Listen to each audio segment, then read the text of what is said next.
Victor Adatiba with ScrumLife.com, back with our What is Scrum book club, where we discuss and demystify Scrum for the masses. This episode is sponsored by Manta Tech Training Academy, link in the description. If you've gotten any value from our episodes, please hit the subscribe button. Today, we're reading another excerpt from the book, 97 Things Every Scrum Practitioner Should Know, Collective Wisdom from the Experts, edited by Gunther Verheyen. Page 52. And then a miracle occurs. Konstantin Razumovsky. So what is the essence of Scrum? I apologize for such a long letter. I didn't have time to write a short one. The famous Mark Twain quote reflects the idea that you have to spend time on understanding some concept in order to explain its essence concisely. I used to work with an Agile coach who liked this idea so much that one of his favorite interview questions was always, in your opinion, what is the essence of Scrum in a maximum of 6 words?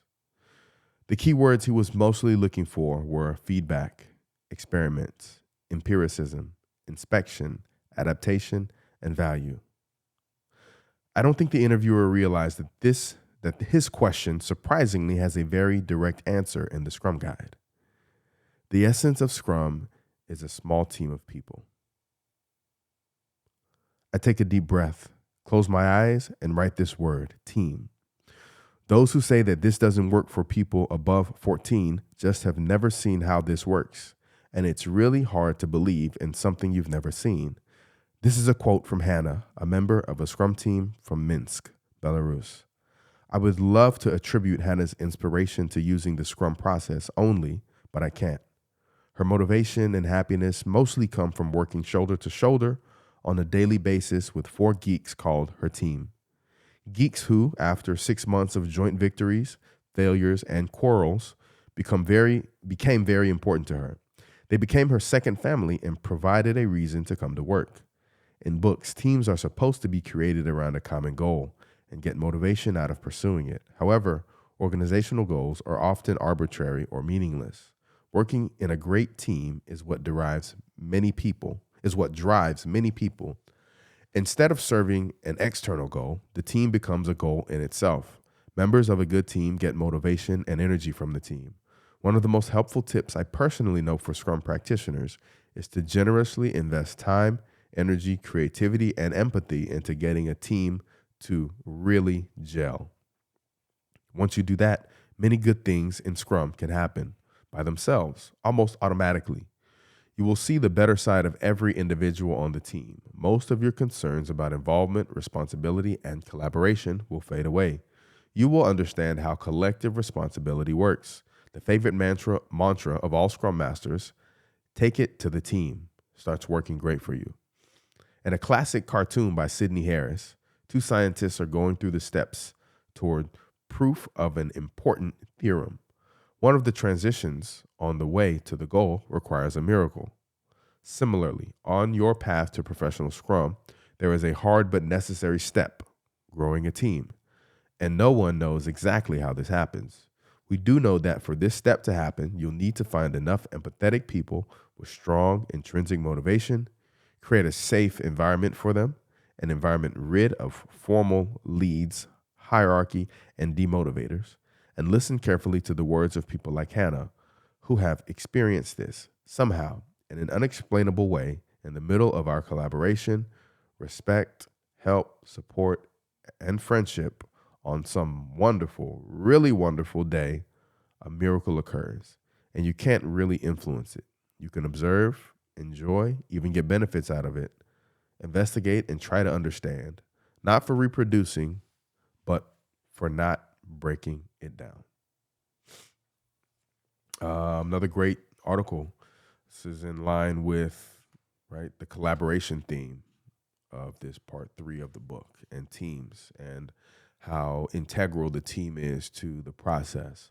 You got a lot of teams that can follow the process, but only when kind of all cylinders are firing does that magic happen. You can look at even professional basketball teams or football teams. Everybody understands the rules of the game. Everybody is essentially following the rules of the game and playing by the same rules. But there are some teams that you see and there's just magic that's happening on the field or on the court. And that's because this team is gelling together to become one. It's no longer a team made up of, if we're talking basketball, 5 individual players on the court, but this is now a single unit comprised of 5 players that is moving as one. The passes are seamless. The shots are falling. People know where they need to be on the court before the ball gets there. The rebounding, the passing, the shooting, just everything is just falling in place, and the team is working as a unit. And on an ideal, highly matured, evolved Scrum team, the same can be said in that collaboration is happening, communication is happening, feedback is being received and implemented into the upcoming product increments that the team is delivering.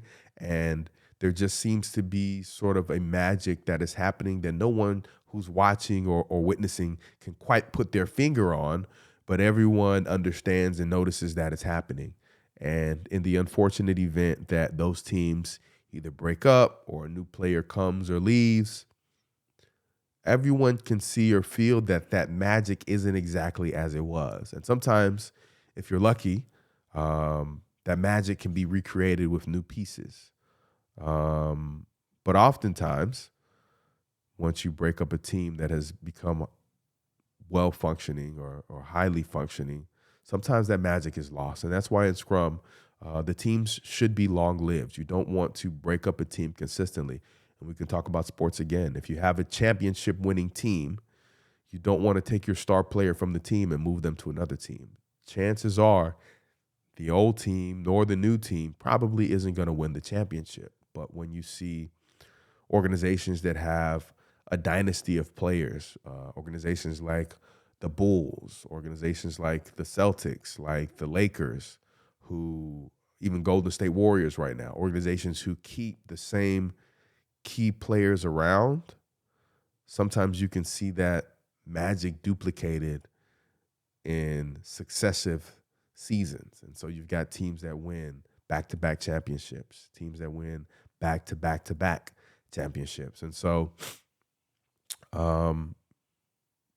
it's a beautiful thing to see, and it's a beautiful thing to be a part of when you're on a team that is able to achieve that level of maturity and that level of success. So I'll encourage everyone, if you're on a team, look for that miracle. Try to capture that lightning in a bottle. If you can, do the best to, again, make sure everyone is aware of the values and principles of Scrum, the values and principles of Agile, and make sure that the team has a shared goal that they're all trying to accomplish that they understand is bigger than them.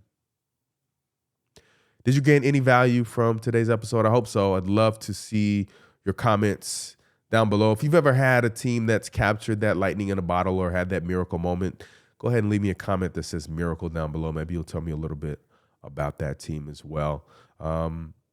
Again, subscribe so you get notified when our videos come up. Looking forward to seeing you in our next episode. Bye-bye.